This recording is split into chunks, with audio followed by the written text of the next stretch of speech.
He lived in a barrel. Not because he had no home, but because he had no need for one. A man walked barefoot through the streets of ancient Athens, clothed in little more than a cloak and contempt. He begged not for bread, but for honesty.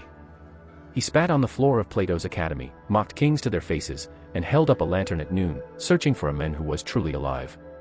His name was Diogenes. And he was the kind of man who didn't belong anywhere.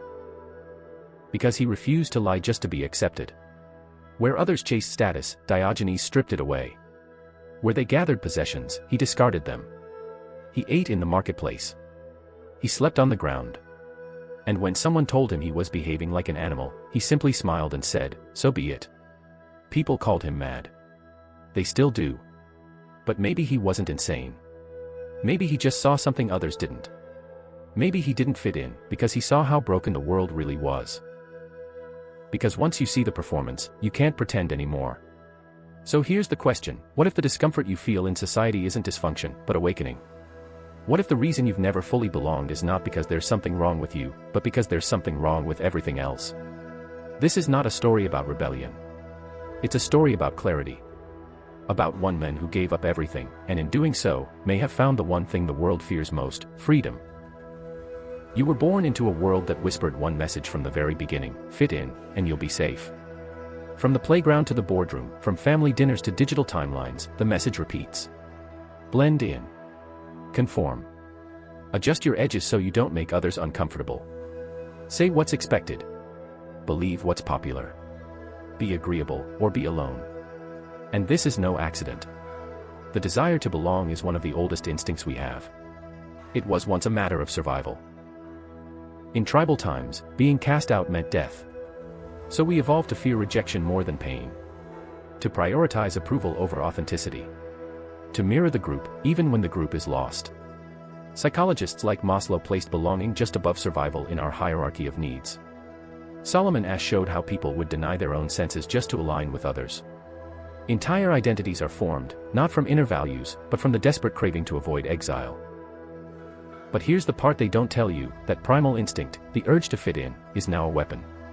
It's packaged by advertisers, coded into algorithms, embedded in classrooms, and streamed into every glowing screen. You're not just taught what to think. You're taught how to think, in ways that will never threaten the system that feeds on your obedience.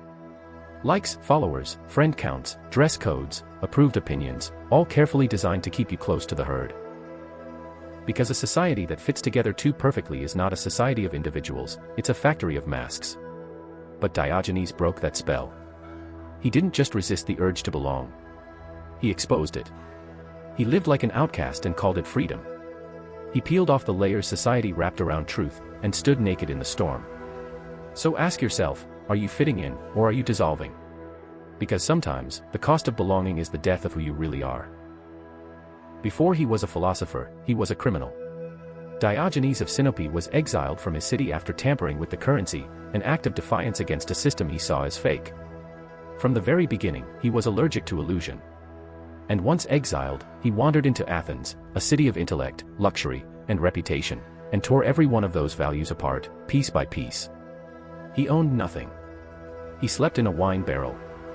He begged for food without shame. And yet, when asked where he was from, he answered, "I am a citizen of the world." While other philosophers debated ethics in decorated halls, Diogenes lived his philosophy in the street, with blood, dirt, and blistering honesty. He didn't preach virtue. He tested it.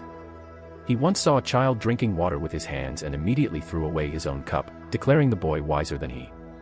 He defecated in public to protest social norms. When mocked for living like a dog, he replied, "Yes." Because dogs don't pretend to be anything else. Diogenes had no use for polite lies. When Plato defined men as a featherless biped, Diogenes plucked a chicken and dragged it through the academy, declaring, "Behold, Plato's men." When Alexander the Great, the most powerful man on earth, came to see him and asked, "Is there anything I can do for you?" Diogenes replied without looking up, "Yes. Stand out of my sunlight." He wasn't impressed by status. He wasn't moved by power. Because to Diogenes, the real danger wasn't poverty, or obscurity, or ridicule. The real danger was illusion.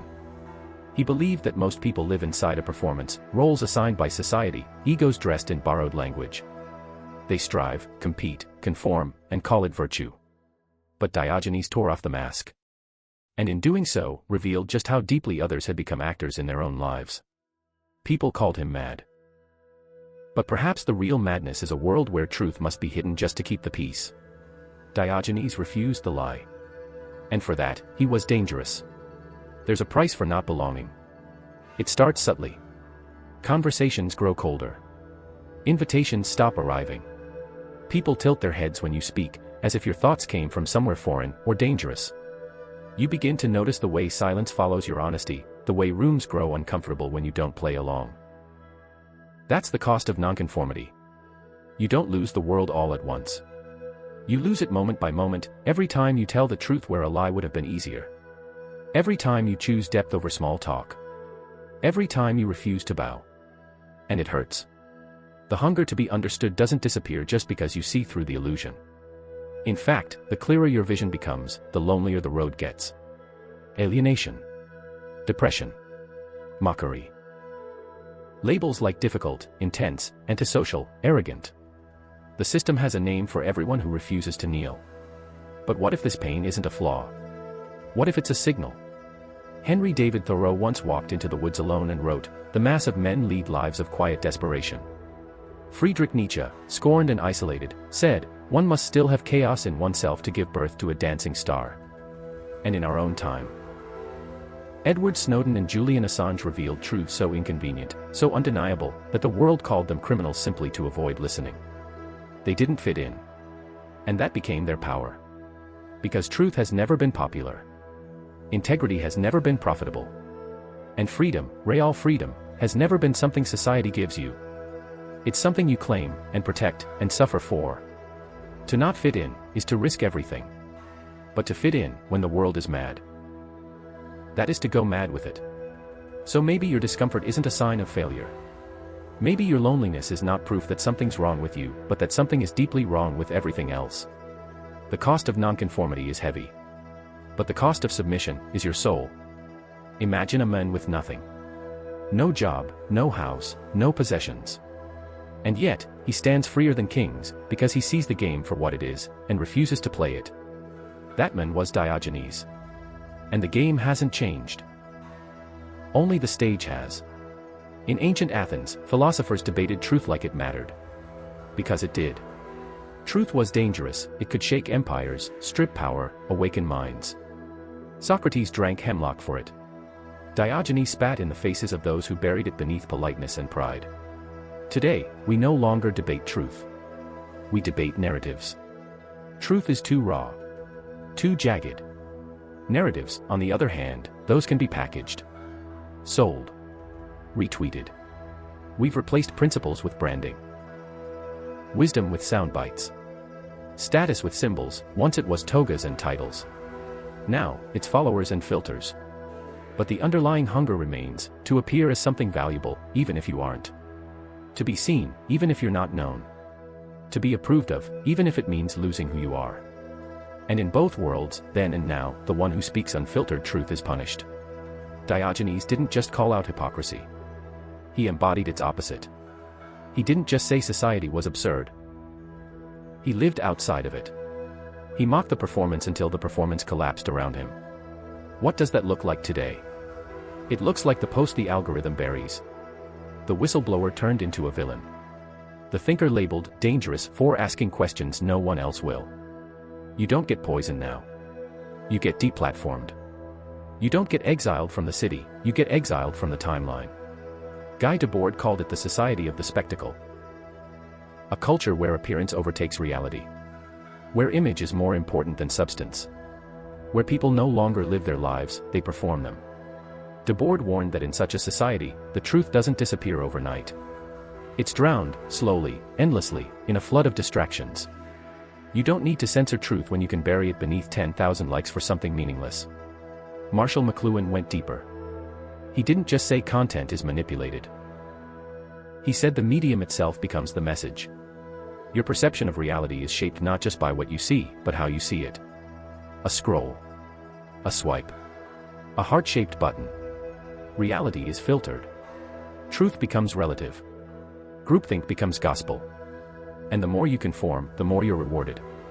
But the more real you become, the more invisible you get. Zygmunt Bauman described this as liquid modernity, a world where nothing holds. Where identities melt and reform endlessly, shaped by market trends and social approval. Where morality becomes a mood, and conviction is a brand aesthetic. You were never meant to be a person. You were meant to be a product.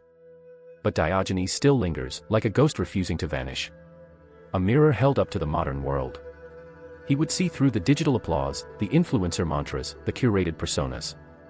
He would walk past the luxury, the lifestyle, the logos, and ask a single question. Who are you when no one's watching? And most wouldn't have an answer. Because the system you live in doesn't want you to know who you are. It wants you to forget, and replace it with a role.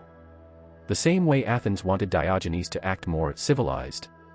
To put on a robe. Learn the script. Sit down. Be quiet. But he didn't. He ate when he was hungry. He spoke when it was honest. He laughed when others lied. He wasn't admired. He was feared. Not because he had power, but because he couldn't be bought. And now, centuries later, his defiance echoes. The algorithms, the branding, the endless social performance, all of it is still just a more sophisticated stage. The spotlight is brighter. The mask is cleaner. The lies are algorithmically reinforced. But Diogenes would do what he always did. He'd reject the stage. Step out of the performance. And light his lantern. Because truth is still unpopular. Still buried. Still dangerous. And those who see through the illusion. They're still being told they're broken. But maybe, just maybe, they're the only ones who aren't. There is a moment, quiet, invisible, when a person stops asking for permission to be real. That moment is detachment. Not apathy. Not nihilism. But a deeper kind of clarity. The kind that emerges when the applause no longer moves you. And the criticism no longer defines you. The Buddha called it non-attachment, the freedom that comes when you stop clutching at what cannot last. The Stoics called it indifference, not because they didn't care, but because they refused to be enslaved by what they couldn't control. Diogenes didn't have a name for it. He just lived it. He had no need for approval, because he didn't see society as an authority. To him, the social game was a performance for those who had forgotten who they really were. He saw through it. And by letting go of the need to belong, he achieved something few people ever do: sovereignty. To be sovereign is not to dominate others, it's to no longer be ruled by them. It's to know what you are, and what you are not. To say no without guilt, and yes without fear. It is the death of ego, and the birth of something cleaner, sharper, unbreakable. Radical detachment is not rebellion for rebellion's sake. It's the refusal to pretend. And it comes at a cost. You lose your place in the crowd. But you gain a center that can't be shaken. When validation stops being your fuel, truth becomes your fire. And from that fire, something rare is born, an individual. The world cannot mold someone who has stopped asking to be shaped. And once that happens, there is no role left to play. There is only the real. This wasn't just Diogenes rejecting society. It was him transcending it. You've spent your whole life wondering why you feel different. Why the noise of the world doesn't soothe you. Why the parties leave you hollow. Why you can't laugh at things that aren't true, even when everyone else is laughing. Why your silence in a room full of people feels louder than any voice could. And maybe they've made you believe it's your fault. Too serious. Too intense. Too sensitive. Too much. But here's the truth they never told you: you don't feel out of place because you're broken. You feel out of place because you're awake. In a world built on imitation, awareness is rebellion. Depth is danger. Silence is suspicion. And that's why you were never meant to fit in. You were meant to see what others avoid. To question what others swallow. To stand still while others run in circles. They call it weird. You call it real. You are not a glitch in the matrix, you are a crack in it. A fracture in the illusion. A threat to a system that only survives if you keep pretending. And so it isolates you. Labels you. Punishes you. Because it fears you. Diogenes had no wealth, no power, no crowd.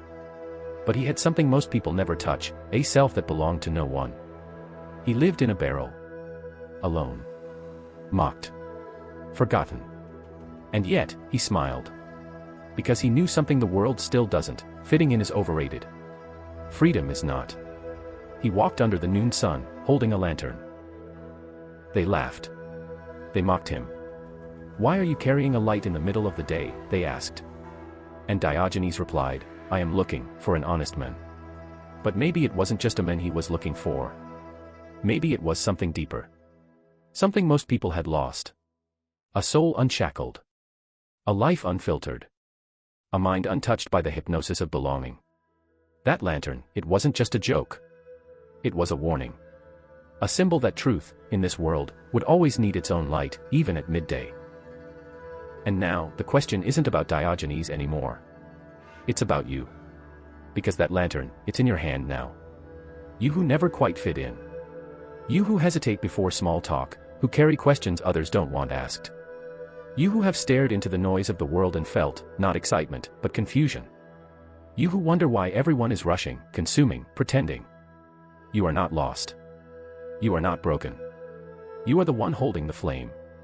It will not make you popular. It may not even make you safe. But it will make you free. Because every system that demands your silence, fears your awareness. Every culture that rewards sameness, dreads the one who steps outside the frame. You don't need to change who you are to be accepted. You need to remember who you are to be free. And maybe that's what Diogenes was really saying, not, look for the honest man, but be him. Be the person who tells the truth, even when your voice shakes. Be the one who stays awake while the world sleeps. Be the one who asks, what if everything they taught me was backwards? You were not made to follow scripts. You were not designed to disappear into the crowd. You were made to see, and feel, and remember what it means to be real.